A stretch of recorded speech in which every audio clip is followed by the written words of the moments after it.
स्वागत है आपका राज्यसभा टीवी में। आपके साथ मैं हूं अभिलाषा पाठक।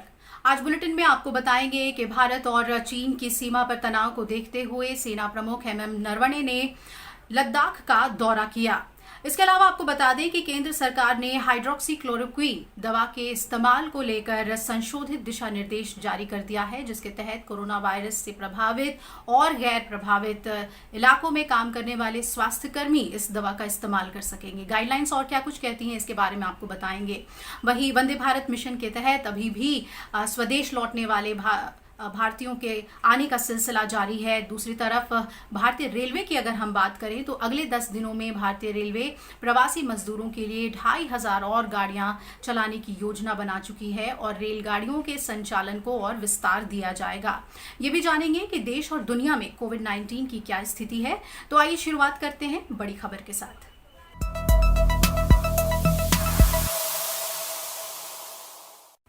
देश के अलग अलग हिस्सों में फंसे हुए प्रवासी मजदूरों को उनके गृह राज्य तक पहुंचाने के लिए भारतीय रेलवे अगले 10 दिनों में 2500 और विशेष रेलगाड़ियां चलाने की योजना तैयार कर रहा है।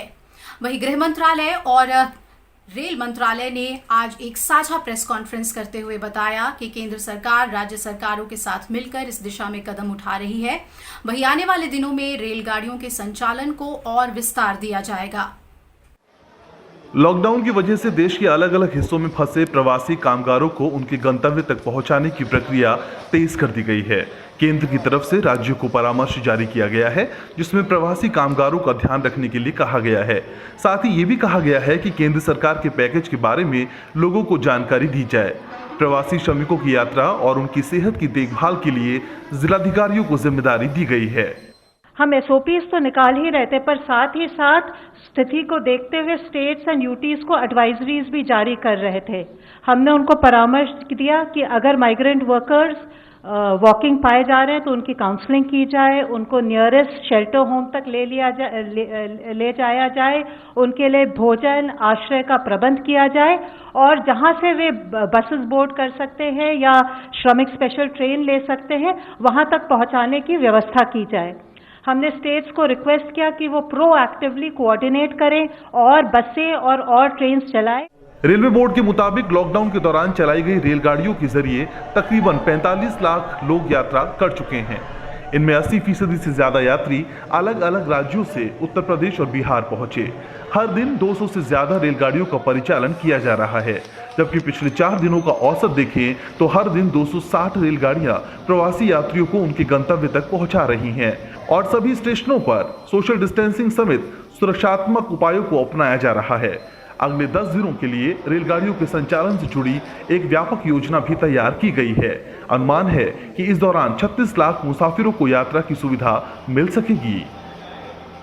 अगले 10 दिनों में जो हमने ट्रेनें शेड्यूल करी हैं वो करीब 2600 ट्रेनें शेड्यूल करी हैं और उसमें जो हमने ये अनुमान लगाया है कि अगले 10 दिनों में 36 लाख पैसेंजर्स को हम ट्रेवल करा पाएंगे और 1 जून से 200 और ट्रेनों को चलाने का निर्णय किया है और जिसके लिए कि हमने बुकिंग ऑलरेडी शुरू कर दी है। शुरू में हमने बुकिंग शुरू करी थी केवल ऑनलाइन, फिर धीरे धीरे जैसे कि ज़रूरत महसूस हुई ऐसा हम लोगों को पता चला कि जो दूसरे श्रमिक भाई हैं या और लोग हैं कुछ ऑनलाइन बुकिंग नहीं कर पा रहे हैं, सो हमने सारे विंडोज़ खोलने का निर्णय लिया है। जितने भी बुकिंग काउंटर के विंडो हैं उनको खोला गया है। 1000 विंडो ऑलरेडी खुल चुके हैं और सारे जोनल रेलवेज को इंस्ट्रक्शन दिया गया है कि रिक्वायरमेंट के हिसाब से और ज़्यादा विंडो खोलें। केंद्र सरकार राज्य सरकारों से समन्वय करके उनकी जरूरतों के मुताबिक रेलगाड़ियों के संचालन की व्यवस्था कर रही है। इसके अतिरिक्त अगर राज्य सरकारें चाहें तो किसी भी स्टेशन पर ट्रेन उपलब्ध कराई जा सकती है। सारे राज्य सरकारों से अनुरोध किया है कि अगर उनकी राज्य की सीमा में कहीं से भी अगर उनको ट्रेन अरेंज करनी है वो हम तुरंत अरेंज कराएंगे। हम अपने सारे डिविजनल हेडक्वार्टर्स में हमने ट्रेन प्लेस करके रखी हुई है, एक तरह से रेक तैयार करके रखी है और जैसे ही हमको कोई रिक्वायरमेंट मिलती है स्टेट गवर्नमेंट अथॉरिटी से, हम विद इन स्टेट भी ट्रेन चलाने को तैयारी करके रखे हुए हैं। रेलवे बोर्ड की तरफ से ये जानकारी दी गई है कि रेलवे ने जिन कोचेस को कोविड केयर सेंटर में तब्दील किया था उनमें से 50% कोचों को श्रमिक ट्रेन में इस्तेमाल करने का फैसला किया गया है। रेलवे के 17 अस्पतालों को कोविड केयर अस्पताल के रूप में भी घोषित किया गया है। इसके अलावा रेलवे ने PPE किट, मास्क और सैनिटाइजर भी बनाए हैं। Bureau report, Rajya Sabha TV. विदेशों में फंसे भारतीयों के स्वदेश वापसी के लिए शुरू किया गया वंदे भारत मिशन अब सफलता के नए कीर्तिमान स्थापित कर रहा है।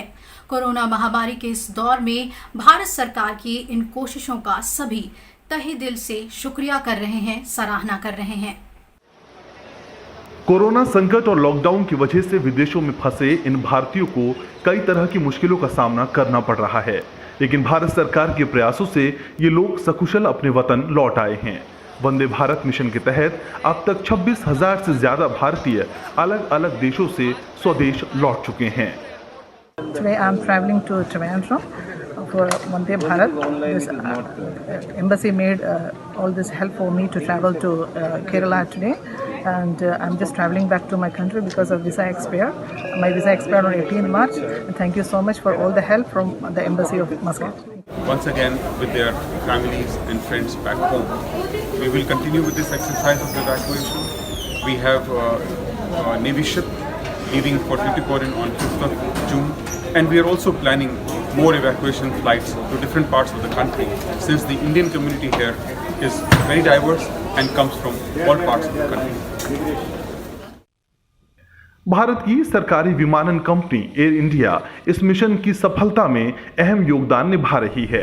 भारतीयों की वापसी के लिए एयर इंडिया और एयर इंडिया एक्सप्रेस के विमानों का निरंतर परिचालन किया जा रहा है। आज संयुक्त अरब अमीरात से 4 और ओमान से 3 उड़ानें 1000 से ज्यादा भारतीयों को लेकर स्वदेश लौट रही है।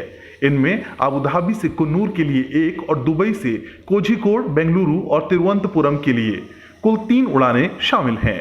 मस्कट से भी भारतीयों को लाने के लिए कोच्चि, तिरुवनंतपुरम और बोधगया के लिए 3 उड़ानें निर्धारित की गई हैं। मस्कट से बिहार के बोधगया के लिए ये पहली उड़ान है जिसमें लगभग 150 यात्री स्वदेश वापस आएंगे। मालदीव की राजधानी माले से भी 153 भारतीय वतन वापसी के लिए एयर इंडिया के विशेष विमान से रवाना हो गए हैं।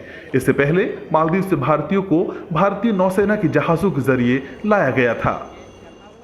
We are going to Delhi, and we are very thankful to the Embassy of India, and they have selected from so many people are still in the country, and government has taken very good cause, and they are doing a lot of things for Indian people and calling all the Indian people back, and I really thank to government of India. Vande Bharat. शुक्रवार को भी air India और air India express के विशेष विमानों के जरिए 3,500 से ज्यादा भारतीयों की स्वदेश वापसी हुई है। इधर एयर इंडिया ने घरेलू उड़ानों के लिए भी टिकटों की बुकिंग शुरू कर दी है। इनके अलावा इंडिगो, विस्तारा और स्पाइस जेट जैसी कई निजी विमान कंपनियों ने भी घरेलू उड़ानों के लिए बुकिंग शुरू कर दी है। इससे पहले सरकार ने घोषणा की थी कि कोविड महामारी के कारण बंद घरेलू उड़ानों को सोमवार यानी 25 मई से फिर से शुरू किया जा रहा है। अखिलेश सुमन, राज्यसभा टीवी। केंद्र सरकार ने हाइड्रोक्सी क्लोरोक्विन के इस्तेमाल को लेकर संशोधित दिशा निर्देश जारी कर दिया है और इसके तहत अब कोरोना प्रभावित और गैर प्रभावित इलाकों में काम कर रहे स्वास्थ्यकर्मी इस दवा का इस्तेमाल कर सकेंगे। HCQ के सुरक्षित इस्तेमाल की समीक्षा के बाद सरकार ने ये फैसला किया है कि कोरोना प्रभावित और गैर प्रभावित इलाकों में काम करने वाले स्वास्थ्यकर्मी इस दवा का इस्तेमाल कर सकते हैं। इसके मुताबिक कंटेनमेंट जोन में तैनात कर्मचारी, पुलिसकर्मी, कोरोना संबंधित गतिविधियों में शामिल कर्मचारी और प्रयोगशालाओं में काम करने वाले कर्मचारी डॉक्टर की सलाह पर HCQ ले सकते हैं। हालांकि ICMR की ओर से जारी संशोधित परामर्श में आगाह किया गया है कि दवा लेने वाले व्यक्ति को ये नहीं सोचना चाहिए कि वो एकदम सुरक्षित हो गया है। दरअसल NIV पुणे में HCQ की जांच में ये पाया गया कि इसमें संक्रमण की दर कम होती है। इन दिशा निर्देशों में ये भी कहा गया है कि ये दवा उन लोगों को नहीं देनी चाहिए जो नजर कमजोर करने वाली रेटिना संबंधी बीमारी से ग्रस्त हैं। HCQ अति संवेदनशील है, जिन्हें दिल की धड़कनों के घटने बढ़ने की बीमारी है। ये दवा 15 साल के कम उम्र के बच्चे और गर्भवती महिलाओं के सेवन के लिए नहीं है। परामर्श में कहा गया है कि ये दवा औपचारिक सहमति के साथ किसी डॉक्टर की निगरानी में दी जाए। देश में कोरोना वायरस की स्थिति की बात करें तो पिछले 24 घंटे में देश में सबसे ज्यादा मामले सामने आए हैं, लेकिन रिकवरी रेट बढ़कर 41.39% हो गई है। कोविड-19 मरीजों की संख्या बढ़कर 1,25,101 हो गई है, जिसमें 69,000 से ज्यादा एक्टिव केस हैं। पिछले 24 घंटों में कोरोना के 6,654 नए केस आए हैं और 137 लोगों की मौत हुई है। अब तक देश में 51,784 कोविड-19 मरीज ठीक हो चुके हैं, वहीं 3,720 लोगों की मौत कोरोना से हुई है। राज्य सरकारें कोरोना वायरस को रोकने के लिए एहतियात बरतने के साथ लोगों को अब कुछ रियायतें भी दे रही हैं। लॉकडाउन के चौथे चरण में मध्य प्रदेश के ग्रीन जोन वाले इलाकों में कई तरह की छूट के बाद अब राज्य सरकार ने कहा है कि अब green to green zone pass free रहेगा, यानी एक ग्रीन जोन से दूसरे ग्रीन जोन वाले इलाकों में जाने के लिए किसी तरह के पास की जरूरत नहीं होगी। लॉकडाउन के कारण पिछले 62 दिन में बंद राजस्थान रोडवेज बसों का संचालन आज फिर से शुरू हो गया है। शनिवार से प्रदेश के 55 मार्गों पर रोडवेज बसें एक बार फिर से दौड़ने लगी हैं। ये सभी मार्ग ग्रीन और ऑरेंज जोन से होकर निकलेंगे। वहीं छत्तीसगढ़ सरकार ने कोरोना वायरस के संक्रमण को रोकने के मकसद से पूरे प्रदेश में मई महीने के शनिवार और रविवार को पूरी तरह से लॉकडाउन रखने का निर्णय लिया है। इसके तहत शनिवार 23 मई को संपूर्ण छत्तीसगढ़ में सामान्य अवकाश रहा। वहीं छत्तीसगढ़ सरकार ने राज्य में कोरोना वायरस को फैलने से रोकने के लिए 3 जिलों के 4 विकास खंडों को रेड जोन घोषित किया है।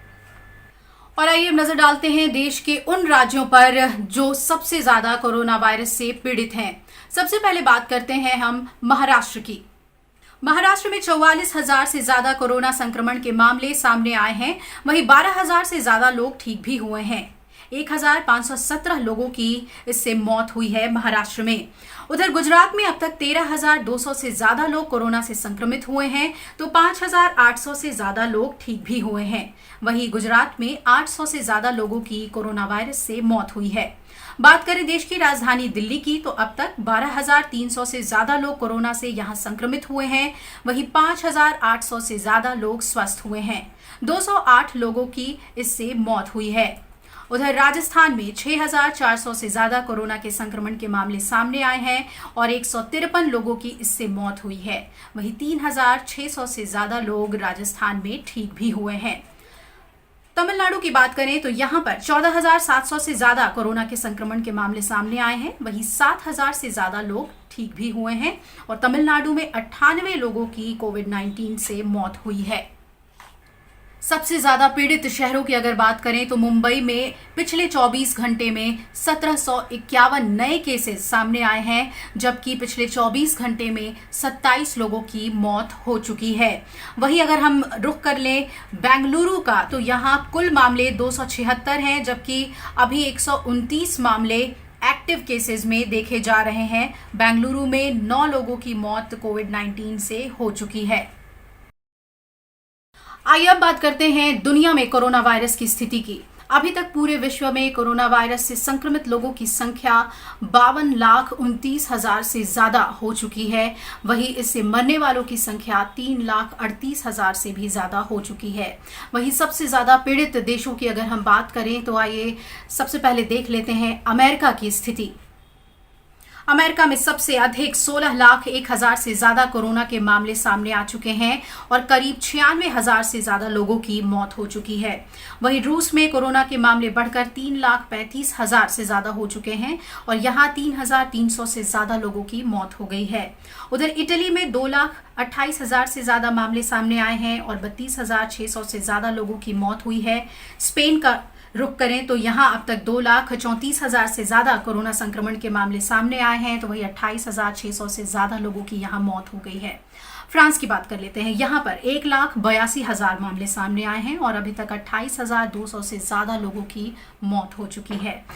ब्रिटेन का रुख कर लें तो 2,55,000 से ज्यादा मामले सामने आए हैं, वहीं 36,400 से ज्यादा लोगों की यहां मौत हुई है। और आखिर में देख लें ब्राजील को, तो यहां 3,30,000 से ज्यादा कोरोना संक्रमण के मामले सामने आ चुके हैं और 21,000 से ज्यादा लोगों की मौत हुई है। वक्त हो चला एक ब्रेक का, ब्रेक के बाद फौरन लौटेंगे, आप बने रहिए हमारे साथ।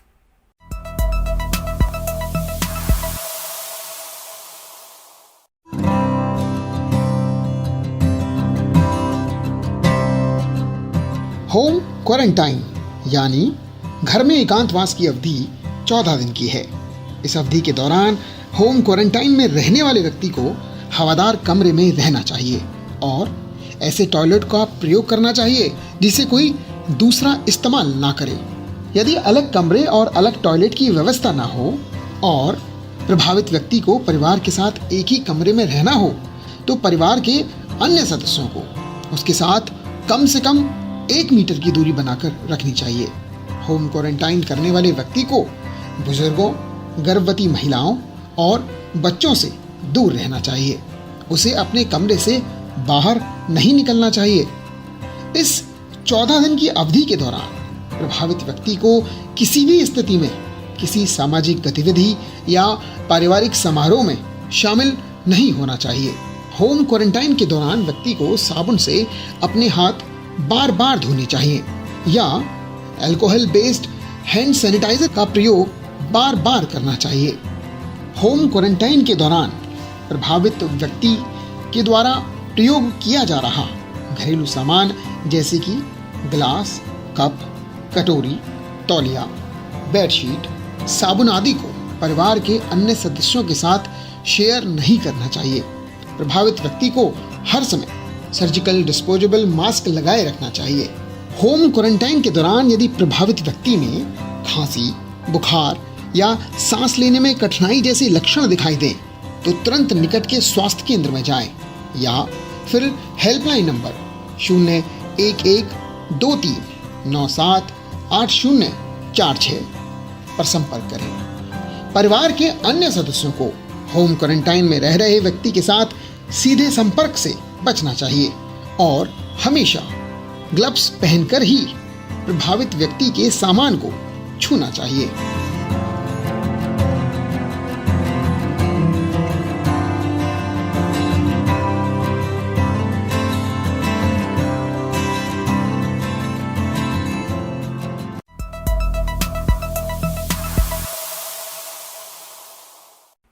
ब्रेक के बाद स्वागत है आपका और आइए रुख करते हैं अगली खबर का।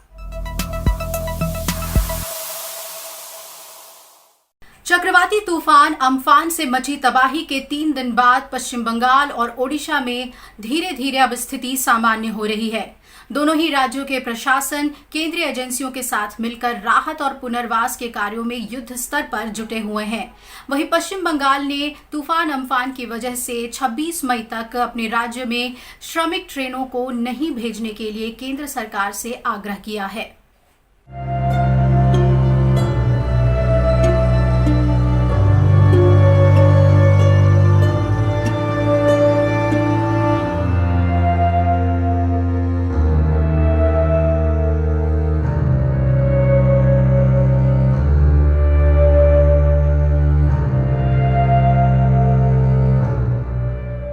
एनडीआरएफ के ये जवान चक्रवाती तूफान अम्फान की वजह से सड़कों पर गिरे पेड़ों को हटाने के काम में लगातार जुटे हैं ताकि जल्द से जल्द आवाजाही बहाल की जा सके।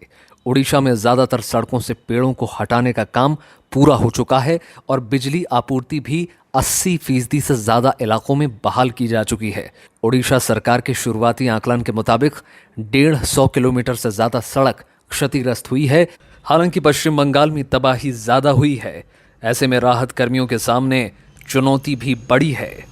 इसी के मद्देनजर केंद्र ने एनडीआरएफ की 10 अतिरिक्त टीमें तैनात की हैं। इसके साथ ही अब एनडीआरएफ की 36 टीमें सड़कों से पेड़ हटाने के साथ राहत कार्यों को अंजाम दे रही है। कोलकाता, उत्तर और दक्षिण 24 परगना जिलों के कुछ हिस्सों में संचार और बिजली बहाल कर दी गई है, लेकिन अभी भी कुछ इलाकों में इन सुविधाओं को बहाल नहीं किया जा सका है। इस बीच राज्य के तूफान पीड़ित इलाकों का दौरा करने पहुंची मुख्यमंत्री ममता बनर्जी ने भरोसा दिलाया है कि जल्द से जल्द बिजली आपूर्ति बहाल करने की कोशिश की जा रही है। इससे पहले शुक्रवार को प्रधानमंत्री नरेंद्र मोदी ने दोनों राज्यों के तूफान पीड़ित इलाकों का दौरा किया और पश्चिम बंगाल के लिए 1000 करोड़ रुपए और ओडिशा के लिए 500 करोड़ रुपए की अग्रिम सहायता का ऐलान किया। यूरोपियन यूनियन ने इस प्राकृतिक आपदा से निपटने के लिए भारत को 5 लाख यूरो की मदद का ऐलान किया है। Bureau report, Rajya Sabha TV. सेना प्रमुख जनरल एमएम नरवणे ने लद्दाख का दौरा किया। उनका ये दौरा ऐसे समय में हुआ है जब भारत और चीन की सीमा पर तनाव बना हुआ है। ऐसे में इस दौरे को बेहद महत्वपूर्ण माना जा रहा है। सेना प्रमुख के साथ सेना की उत्तरी कमान के प्रमुख लेफ्टिनेंट जनरल वाईके जोशी भी थे। सेना प्रमुख ने हालात का जायजा लिया। इससे पहले चीन की सेना के साथ चल रहे इस मुद्दे को लेकर भारतीय विदेश मंत्रालय ने कहा था कि भारत चीन की सीमा पर शांति कायम रखना चाहता है और यही दोनों देशों के द्विपक्षीय संबंधों के लिए बेहद जरूरी भी है। विदेश मंत्रालय ने कहा कि भारतीय सेना वास्तविक नियंत्रण रेखा से वाकिफ है और उसका हमेशा पालन भी करती है। भारत ने जो भी किया है अपने क्षेत्र में किया है, जबकि चीन ने हाल ही में भारतीय सेना के द्वारा की जा रही गश्ती के काम में बाधा डाली है। भारत ने हमेशा से ही जिम्मेदारी से काम किया है और हम आगे भी भारत की संप्रभुता और सुरक्षा सुनिश्चित करने के लिए प्रतिबद्ध हैं। हाल ही में पाकिस्तान समेत इस्लामिक देशों के संगठन ऑर्गेनाइजेशन ऑफ इस्लामिक कोऑपरेशन ने भारत पर इस्लामोफोबिया के आरोप लगाए थे। अब मालदीव भारत के समर्थन में आ गया है। मालदीव ने कहा है कि भारत पर इस्लामोफोबिया को प्रोत्साहित करने का आरोप लगाना गलत और तथ्यों से परे है। संयुक्त राष्ट्र में पाकिस्तान के राजदूत मुनीर अकरम ने हाल ही में आईओसी की एक ऑनलाइन मीटिंग में दावा किया था कि भारत इस्लामोफोबिया को सक्रिय रूप से बढ़ावा दे रहा है। लेकिन मालदीव ने पाकिस्तान के दावे को खारिज कर दिया और कहा कि भारत दुनिया का सबसे बड़ा लोकतंत्र है और यहाँ 20 करोड़ से ज्यादा मुसलमान रहते हैं। ऐसे में इस्लामोफोबिया का आरोप लगाना तथ्यात्मक रूप से गलत है और इस तरह का आरोप दक्षिण एशिया में धार्मिक सद्भावना के लिए घातक है। मालदीव ने कहा कि सोशल मीडिया पर चलाए जा रहे दुष्प्रचार को 1 अरब 30 करोड़ आबादी वाले भारत की मंशा के तौर पर नहीं पेश किया जा सकता। मालदीव ने कहा कि भारत ने हाल के वर्षों में इस्लामिक देश सऊदी अरब, संयुक्त अरब अमीरात, अफगानिस्तान और फिलिस्तीनियों से मजबूत संबंध विकसित किए हैं। मालदीव ने आगे घोषणा की कि वो आईओसी के ऐसे किसी भी कार्रवाई का समर्थन नहीं करने जा रहा है जो भारत के खिलाफ है। और आइए अब बात करते हैं मौसम की। तो दिल्ली एनसीआर समेत पूरे उत्तरी भारत में तेज हवाएं और भीषण गर्मी अपना असर दिखा रही है। शनिवार को दिल्ली का अधिकतम तापमान लगभग 44 डिग्री सेल्सियस दर्ज किया गया। मौसम विभाग का अनुमान है कि आगामी एक सप्ताह तक भीषण गर्मी, तेज धूप के साथ लू का दौर भी जारी रहेगा। इस दौरान अधिकतम तापमान 46 से 47 डिग्री तक जाने का पूर्वानुमान है। मौसम विभाग से जुड़े वैज्ञानिकों के मुताबिक गर्मी के बढ़ोतरी की वजह राजस्थान की ओर से आ रही गर्म हवाएं और मौसम का शुष्क हो जाना है। हालांकि मौसम विभाग का ये भी अनुमान है कि पश्चिमी विक्षोभ के चलते आज और कल आंशिक रूप से बादल छाए रहेंगे।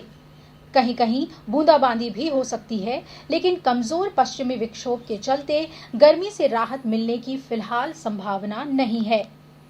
लॉकडाउन की वजह से इस बार ईद का त्योहार फीका ही रहेगा। शारीरिक दूरी बनाए रखने की वजह से इस बार लोग गले मिलकर एक दूसरे को ईद की मुबारकबाद नहीं दे पाएंगे।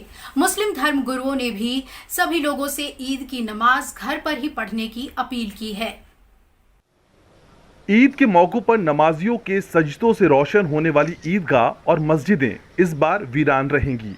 ऐसा पहली बार होगा जब लोग ईदगाह में नहीं बल्कि अपने घरों में नमाज पढ़ेंगे। कोरोना के मद्देनजर मुस्लिम धर्म गुरुओं ने घर में ईद की नमाज पढ़ने की अपील की है, साथ ही लोगों की मदद के लिए आगे आने को कहा है। मैं तमाम अहले इस्लाम से एक बार फिर ये गुजारिश करता हूँ कि वो ईद को भी बड़ी सादगी से मनाएं, बाज़ारों में खुद न जाकर भीड़ का हिस्सा न बने, मर्ज के बढ़ने का सबब न बने, अपने बच्चों को भी हरगिज़ ना भेजें और इसी तरह अपने घरों में ही रह कर के इस त्यौहार को हमें मनाना है। ईद के मौके पर बाजारों में रौनक नहीं है। ज्यादातर लोगों ने उलेमा के कहने पर नए कपड़े नहीं सिलवाए हैं। लोग इस बार अपने घर में रहकर ही ईद मनाएंगे और सेवइयां खाएंगे। इस तरह इतिहास में ये पहली ईद होगी जो सादगी से मनाई जाएगी। हम लोगों ने इस पवित्र माह में सरकार ने जो भी गाइडलाइन इशू किए थे उसका पूरी तरीके से पालन करते हुए घरों में रह कर ही अपने रोज़ों को रखा, नमाजों को घरों में पूरा किया, यहाँ तक कि जुमे की नमाज भी घर में ही पढ़ी। और आइंदा जो भी ईद की नमाज आने वाली है इसमें भी मैं, मेरा परिवार घर में ही रह करके नमाज को पढ़ेगा। आज रमजान के महीने का 29वां रोजा है। अगर आज चांद हो जाता है तो रविवार को ईद मनाई जाएगी। अगर चांद आज नहीं होता है तो सोमवार को देश भर में ईद मनाई जाएगी। मोहम्मद फातेह टीपू, राज्यसभा टीवी। इसी के साथ इस बुलेटिन में फिलहाल इतना ही। आप जुड़े रहिए राज्यसभा टीवी के साथ। कोरोना वायरस से बचाव के लिए हर कदम उठाएं, हर एहतियात बरतें, अपना और अपनों का ख्याल रखें। नमस्कार।